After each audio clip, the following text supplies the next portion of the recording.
Shalom, saudara-saudaraku yang terkasih dalam Tuhan, dimanapun saudara berada. Pada kesempatan kali ini, saya akan membahas yaitu bagaimana kriteria memilih pasangan hidup. Hal ini saya sampaikan karena banyak muda-mudi yang bertanya kepada saya, Pak Pendeta, bagaimana sih kriteria memilih pasangan hidup yang terbaik? Jadi karena itu kita langsung saja, apa sih kriteria-kriteria yang sesuai dengan ajaran Alkitab? Yang pertama adalah di dalam memilih pasangan hidup, kita harus memilih yaitu orang yang seiman. Kalau kita tidak memilih yang seiman, maka perjalanan hidup kita akan nanti mengalami masalah. Nanti bagaimana akan kehidupan kerohanian daripada keluarga yang akan kita bangun. Karena itu firman Tuhan dikatakan, kalau kita tidak seiman, maka tidak mungkin gelap dengan terang bisa dipersatukan. Terang hanya bisa dipersatukan dengan terang. Gelap hanya bisa dipersatukan dengan gelap. Jadi karena itu firman Tuhan dalam 2 Korintus pasal 6 ayat 14 sangat jelas dikatakan bahwa dalam memilih pasangan hidup itu harus yang seiman. Yang seiman artinya pastikan bahwa orang yang kita pilih adalah orang yang sudah berjumpa pribadi dengan Kristus. Yang artinya bukan hanya Kristen KTP, tapi dia adalah benar-benar Kristen yang sudah percaya dan menerima Yesus sebagai Tuhan dan Juru Selamatnya. Artinya dia Kristen yang sudah lahir baru. Jangan sampai Kristen-Kristenan atau Kristen karena faktor keturunan. Jadi memilih pasangan hidup kita harus pastikan bahwa memang dia adalah orang yang sudah lahir baru, sudah dibaptis, sudah disidik. Yang kedua, dalam memilih kriteria pasangan hidup, kita harus memilih pasangan hidup yang takut akan Tuhan. Orang yang takut akan Tuhan berarti orang itu adalah menjauhi larangan Tuhan dan menjalankan perintah Tuhan. Contoh ada 10 hukum yang diberikan Tuhan melalui Musa. Di dalam 10 hukum itu kan ada larangan. Salah satu contoh adalah dilarang membunuh, dilarang berzina, dilarang juga untuk mengambil hak milik orang lain sebagainya. Jadi karena itu kita juga harus menjauhi apa yang larang Tuhan. Tapi juga ada perintah. Perintahnya adalah ingat dan kuduskanlah hari Sabat. Hormatilah ayah dan ibumu, lain sebagainya. Jadi hal-hal demikian kita harus lakukan dalam hidup kita. Maka kriteria orang yang takut akan Tuhan adalah orang itu menjauhi apa yang dilarang Tuhan dan menjalankan apa yang diperintahkan Tuhan. Juga orang yang takut akan Tuhan adalah orang yang memang sungguh-sungguh hormat dan cinta kepada Tuhan. Orang itu sungguh-sungguh mencintai Tuhan. Dan dia sungguh-sungguh sangat sevisi dengan Tuhan. Sekehendak dengan Tuhan. Apa yang Tuhan inginkan, itulah yang diinginkan. Apa yang Tuhan mau, itulah yang dilakukan. Itulah tanda-tanda bahwa orang itu adalah takut akan Tuhan. Makanya dikatakan di dalam Amsal 31 ayat 30 bahwa dikatakan kemolekan adalah bohong. Tetapi istri yang takut akan Tuhan, itulah yang sangat penting. Itulah yang terbaik. Itulah yang bersifat kekal. Karena apa? Karena kecantikan itu kan fisik itu sementara. Tapi kalau kecantikan batin itu sampai seumur hidup. Jadi mari kita memilih pasangan kita adalah pasangan yang takut akan Tuhan.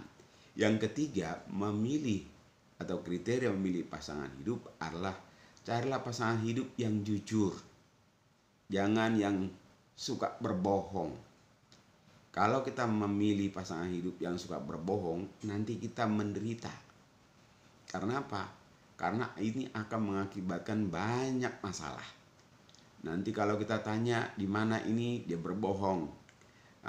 Uang udah seberapa habis, dia berbohong lagi. Dan lalu kita tanya lagi yang lain, dia berbohong lagi. Nah, bagaimana kita bisa hidup dengan orang yang suka berbohong? tentunya akan membawa penderitaan dan kesukaran-kesukaran dalam menjalani hidup bersama dia. Karena itu jangan pernah memilih pasangan hidup yang pembohong, yang suka berdusta. Di dalam Alkitab kan dengan tegas dikatakan kalau iya katakanlah iya, dan kalau tidak katakanlah tidak. Di luar itu adalah dosa atau salah. Jadi karena itu mari kita sungguh-sungguh memahami bahwa kriteria yang ketiga kita harus memilih pasangan hidup yang jujur. Di dalam Amsal pasal 3 ayat 32 dikatakan bahwa Tuhan itu sangat suka loh. Sangat suka, dan Tuhan itu bergaul dengan orang yang jujur. Karena itu orang yang jujur adalah orang yang akan disukai Tuhan dan akan diberkati oleh Tuhan. Karena itu sangat kita beruntung kalau mendapatkan pasangan yang jujur. Di dalam Amsal 11 ayat 11 juga dikatakan bahwa orang yang jujur akan memperkembangkan kota.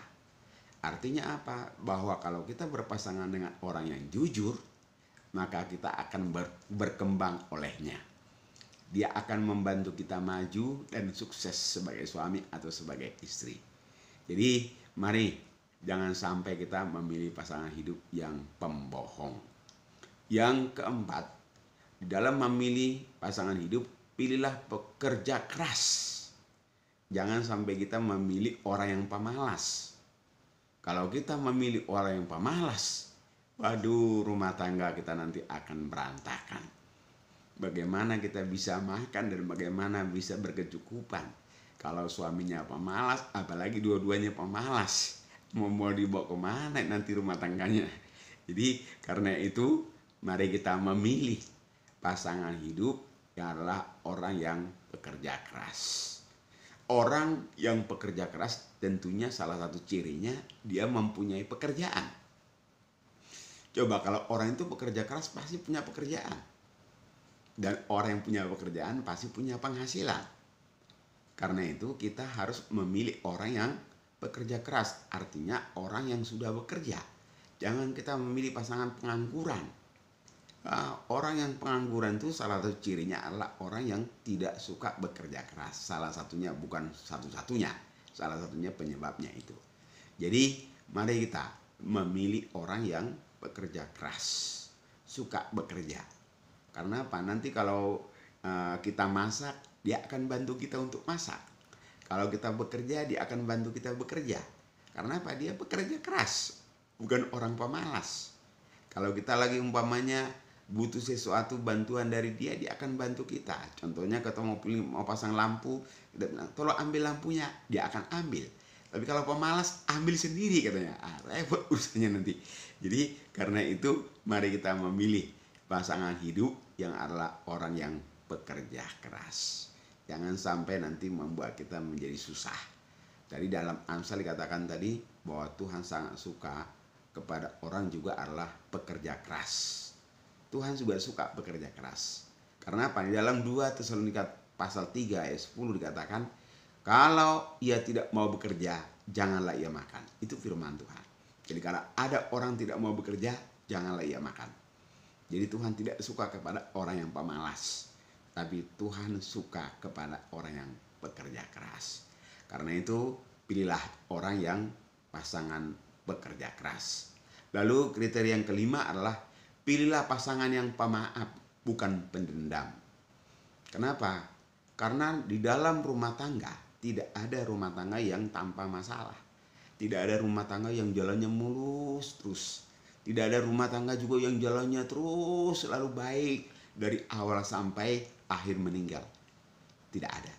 Tidak ada suami juga yang tanpa salah. Tidak ada juga istri yang tanpa salah. Karena itu Tuhan dengan tegas mengatakan bahwa dalam dialog Petrus dengan Tuhan, Petrus pernah bertanya kepada Tuhan, Tuhan, berapa kali aku harus mengampuni orang yang bersalah kepadaku? Tuhan menjawab, tidak cukup 1 kali atau 3 kali, tapi 70 kali 7 kali. Karena itu mari kita sungguh-sungguh perhatikan ayat ini. Ini ayat mempertegas kepada kita bahwa Tuhan hendak menyatakan kepada kita bahwa kalau kita tidak bisa memaafkan sesama kita, maka yang terjadi adalah pertumpahan darah, kemarahan, dendam, iri hati, lain sebagainya. Karena itu Tuhan mengingatkan kita harus menjadi pribadi pemaaf. Sama seperti Tuhan kita yang sudah mengampuni kita. Makanya Tuhan mengatakan kita harus mengampuni dengan tanpa batas. Sampai mati pun kita harus benar-benar harus membuka pintu maaf. Apalagi itu adalah pasangan kita. Karena apa? Kalau kita tidak memaafkan pasangan kita, akan mengganggu akan kasih kita kepadanya. Akan mengganggu, akan mengurangi akan perhatian kita kepadanya. Dan akan membuat kita juga bisa menjadi muak dengan dia. Akan membuat kita juga akan terganggu hubungan dengan dia. Bahkan mungkin kita tidur bersama pun tidak mau lagi dengan dia. Karena itu bukalah pintu maaf. Karena tiada suami yang sempurna. Tidak ada juga istri yang sempurna. Karena itu pilihlah orang yang pasangan pemaaf. Yang berikutnya, yang keenam, dalam kriteria memilih pasangan hidup, pilihlah pasangan hidup yang peduli. Artinya apa? Di dalam Alkitab sangat jelas dikatakan bahwa kasihilah Tuhan Allahmu dan kasihilah sesamamu. Ini artinya apa? Bahwa kita harus peduli dengan orang lain. Coba kita bayangkan kalau kita memiliki pasangan yang tidak peduli. Apa jadinya kalau kita sakit nanti nggak diurusin, malah dibuang kita. Kalau umpamanya mama kita sakit, dia juga nggak mau peduli, repot kan? Jadi karena itu pilihlah pasangan hidup yang memang pasangan yang sejak mudanya sudah peduli pada sesama. Dia peduli akan keadaan orang lain. Dia mengasihi. Orang yang peduli adalah orang yang mengasihi. Orang yang peduli adalah orang yang tidak egois. Dia adalah orang yang memperhatikan akan kebutuhan orang lain. Orang yang peduli adalah orang yang rela berkorban. Orang yang bisa memberi sebagian hidupnya, waktunya, tenaganya, hartanya untuk menolong orang lain. Jadi karena itu mari kita memilih pasangan kita yang peduli. Jangan orang yang pelit. Karena orang yang peduli itu adalah orang yang bermurah hati. Karena itu pilihlah pasangan yang peduli. Lalu yang ketujuh, pilihlah pasangan hidup yang ramah, sopan, toleran terhadap sesama. Kalau kita memilih pasangan, cari pasangan yang memang dia orangnya ramah, orangnya sopan, dan juga orangnya itu toleran terhadap sesama kita. Kalau dia orang yang egois, orang yang mementingkan diri sendiri, orang yang tidak peduli sama orang lain, orang yang selebor, orang yang semau gua gitu, repot urusannya seperti itu. Jadi karena itu pilih pasangan hidup yang memang pasangannya itu adalah orang yang ramah, orangnya yang supel gitu, orang yang terbuka, bukan tertutup, orang yang suka bergaul, orang yang bisa bersama-sama dengan orang lain. Karena apa? Karena kalau kita memilih pasangan hidup yang ramah, sopan, akan menjadi orang yang akan bisa membangun hubungan dengan keluarga besar kita, dengan keluarga mama kita, dengan adik kita, dengan kakak kita, dengan setante kita, dengan paman kita, lain sebagainya. Karena itu pilihlah orang yang memang ramah dan sopan, dan dia juga adalah orang yang toleran terhadap sesama.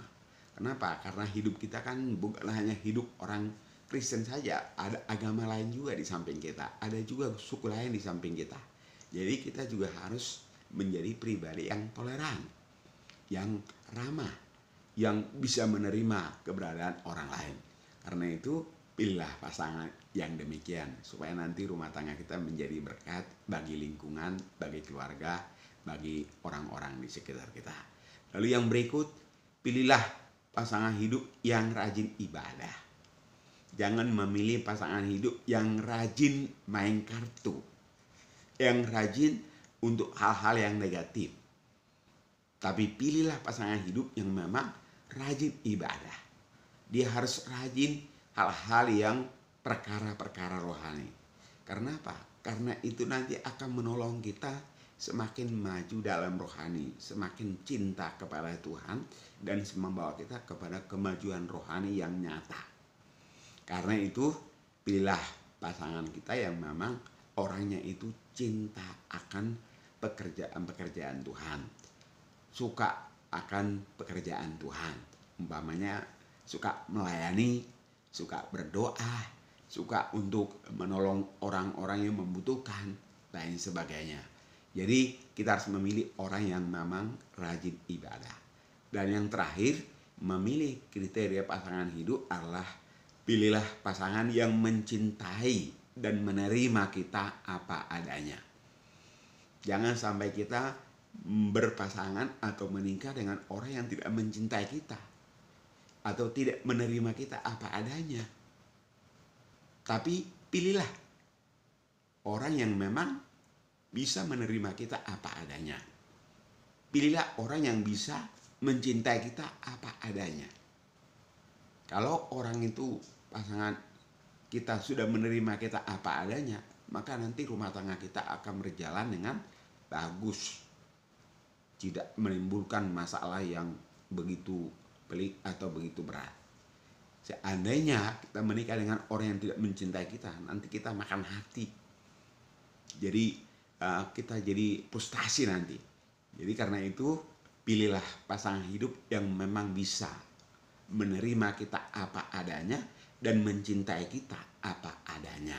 Sama seperti Tuhan menerima kita apa adanya dan mencintai kita juga apa adanya. Karena Tuhan tidak pernah membedakan suku, membedakan agama, lain sebagainya. Tuhan memberi hujan, baik orang miskin, orang kaya. Tuhan juga memberi hujan baik kepada orang jahat maupun orang baik. Karena itu Tuhan juga menerima setiap orang yang mau bertobat. Jadi kita juga harus demikian. Kalau memilih pasangan kita adalah pilihlah yang memang dia mencintai kita dan menerima kita apa adanya. Jadi saudaraku yang terkasih dalam Tuhan, apa yang sampaikan ini kiranya bisa menolong para muda-mudi umat Tuhan dimanapun saudara berada. Sekian, terima kasih. Jangan lupa di like and subscribe ya. Tuhan Yesus memberkati kita semuanya. Amin.